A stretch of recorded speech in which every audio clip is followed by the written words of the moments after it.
This situation really made me think about leadership and the importance of listening to your team. So do you continue to moan about this and potentially end up looking like the only person that seems to have a problem? We see a massive 62% of young men under the age of 30 giving up on dating completely, and I'll be deterring friends and family from purchasing from that company going forward. Now that is a scary number. Welcome back to Real People, Real Talk. My name is Bobby, and if you're new here, welcome. This channel is dedicated to trying to make life that little bit easier by talking about everyday scenarios and figuring out how to learn from the experiences and become just a little bit better every day. In this video, I want to share some of the conversations I've had with friends and family over the last week. We will touch on workplace dynamics, the dating scene, divorce rates, and customer service provided by the businesses we interact with. I'm hoping that by sharing some of these conversations, we can learn something new and maybe implement some changes that will make it easier for us going forward. I certainly had some great conversations this week, and I'm keen to share the things I've learned to potentially help you in your everyday lives too. Let me get straight into it and get into the conversation I've had about the workplace. Here is the situation.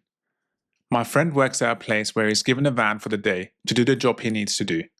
This week he was covering for someone else, and so was using the van that is used by that individual for the time being.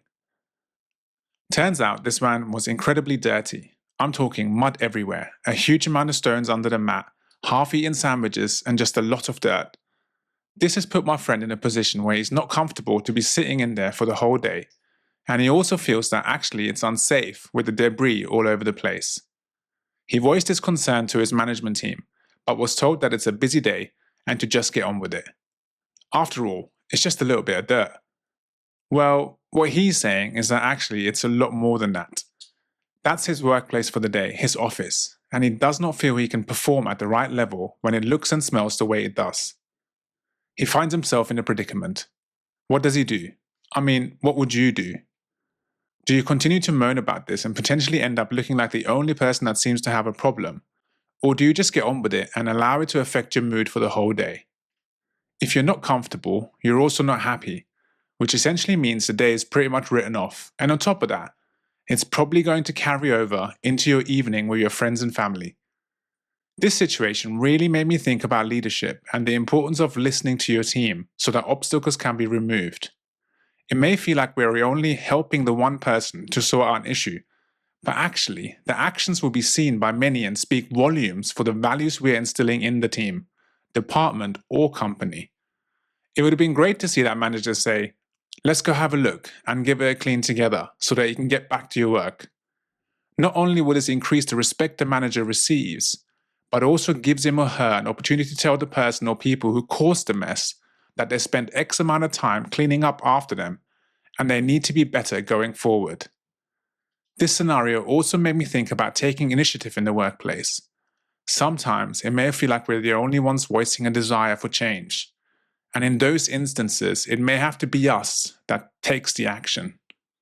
In this particular example, an option that my friend has is to take the time to clean the van at the beginning of the day. This would make him feel better, the van a lot cleaner, and show his seriousness about not wanting to drive a dirty van for the day. If that then means he's unable to finish his work in the time he has, it may cause enough pain for the management team to look at some type of solution. This could either be addressing the root cause, which would be ideal, or just ask someone else to do that job, especially someone they know wouldn't moan about the issue. I believe the manager missed an opportunity to show great leadership and support a culture of listening, but I also think there's still a good opportunity for change to happen. This conversation also made me think about conflict resolution avoidance. It is clear that my friend could have got really frustrated about the fact that nothing was being done about his concerns. He could have also got annoyed at being told to just get on with it. This normally feels like the person you're talking to doesn't really care about what is bothering you. In those scenarios, we may be faced with the decision of having to let go because pursuing it may be detrimental on our reputation and working relationships. After all, if we don't have a good relationship with our manager, we tend to think that we may not get that emergency holiday or positive performance rating at the end of the year. From personal experience and from what I've observed, as long as you're putting in the work, it's good to be brave and call out the changes that should be made. especially when those changes will create a better working environment for yourself and others. Chances are it's affecting you, it's mostly likely affecting your teammates too. Doing it in the right way will avoid any conflict and ensure you don't need to go inside your conflict resolution bag. However, if we are not being listened to, then that certainly is a conflict of interest, and we will need to choose the right way to resolve it. My friend will now try some different things and see how he gets on. Hopefully he gets to have a cleaner, more comfortable working environment going forward.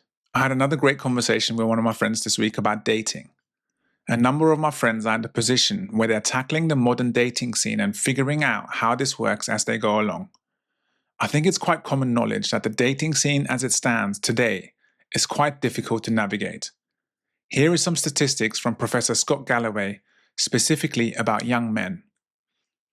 He states that 45% of young men aged 18 to 25 have never approached a woman in person, even if they feel an attraction. We see a massive 62% of young men under the age of 30 giving up on dating completely, and on apps like Tinder, the so-perceived top 10% of men get 80 to 90% of the likes. The fact that less romantic relationships are being formed, and added to how hard it is to actually form one, is leading to greater isolation for young men. Professor Galloway also says that the average man has to swipe 200 times in order to secure just one date. Some of these numbers are crazy, and it's no surprise that a lot of young men are choosing to not even enter the dating market. Rejection isn't fun for anyone. From what I understand about the current situation is that majority of dating is happening through dating apps. A huge amount of focus is placed on the profile picture and the bio that goes with it, making it almost performative. You have to sell yourself. Then you've got to put in the reps, swipes, likes, messages, and reactions. All of this without even knowing who else the person you're talking to may be talking to at the same time. I can't help but think that having all of this on an app almost gamifies the important milestone in our lives. There's hardly any spontaneous conversations, because we always get the opportunity to read a message and take time to really think about our response. And from what I see, we certainly do. We deliberate and think about how it will come across, creating an avatar of who we maybe really are. Well, this can only work within the game. Once you're in the real world, the true character is going to come out. Look, I'm not saying that we shouldn't use dating websites. Far from it. They were created to make relationships a lot more accessible. Plus, a lot of my friends are nurturing some beautiful relationships now after meeting people on a dating app, so it certainly works. I do believe that we shouldn't let go of the opportunities that may present themselves in real life, where women and men can be approached to say hello and introduce ourselves. You never know.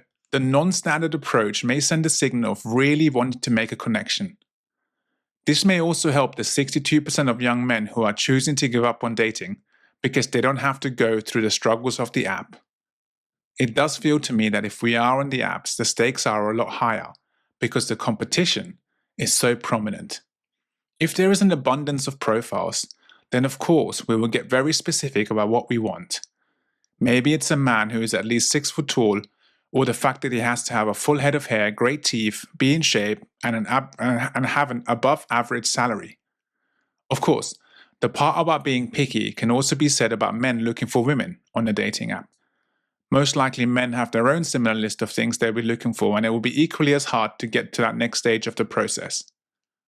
The conversation really made me think about how difficult it seems nowadays to find romance, but also made me consider whether we are seeing people who don't actually mind being single and actually like going through the motions of dates. One of my friends once told me that he matched with a lady, and after their dinner, she said that she wasn't interested romantically from the start and really just wanted some company for dinner that evening. Maybe it isn't all about long-term or short-term mates, but just an opportunity to feel less isolated. I have been married for nearly 9 years, therefore I'm not close to this at all. But from what I hear and see, this seems to be what the dating scene looks like at the moment. We also talked about the work that needs to be put in once you do secure a relationship, specifically about when it goes wrong and ends up in divorce. Whenever experts speak about this subject, the statistic of 50% of marriages end in divorce gets mentioned a lot. Now that is a scary number. My friend was curious about the divorce rates in other countries, and we learned that Sri Lanka, India, and Vietnam have the lowest rates globally. These countries are often reported at less than one divorce per 1,000 people. To all my fellow Sri Lankans out there, go ahead, we're doing well. I am, however, married to a lovely British lady, and the divorce rates reported here in the UK are at around 40%. So I guess I still need to stay focused. Jokes aside though, it made me think about the strong cultural and traditional values that surround marriages in places like Sri Lanka and India. It is very much frowned upon to get divorced in those cultures, and therefore, it most likely means that couples just put up with it and keep it moving. This doesn't seem right either, unfortunately. Of course, if things aren't working and people aren't happy, some actions will need to be taken. Having said all that, I imagine divorce rates are higher in the Western world because it has become somewhat of a norm to marry, divorce, and remarry if needed. Whereas in some cultures, a divorcee will find it much harder to get married again. For what it's worth, I wish everyone long-lasting happy marriages, especially because those individuals have probably put in an insane amount of reps in the dating game to get to that point in the first place. I had another interesting conversation with one of my friends about the businesses that we interact with and customer service as a whole. This came about because we essentially went through a product purchase experience together. Let me tell you what happened.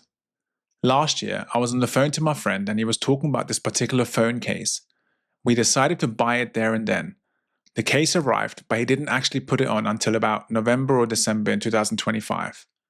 Recently, he told me that the case broke, so I reached out to the company to let them know and to ask them whether there was anything that we could do because it was odd that it broke given the price of the product. The person who emailed me back said it's not covered by warranty and it isn't a product fault but actually misused by the customer. However, they would be happy to help me if I was happy to help them with a positive review. He ended up saying, provide a positive Google or Trustpilot review and we will send a new case. I didn't want to do it, but it wasn't my case, so I presented the option to my friend, and because he would be getting a free replacement, he went ahead, and his replacement is currently in the post.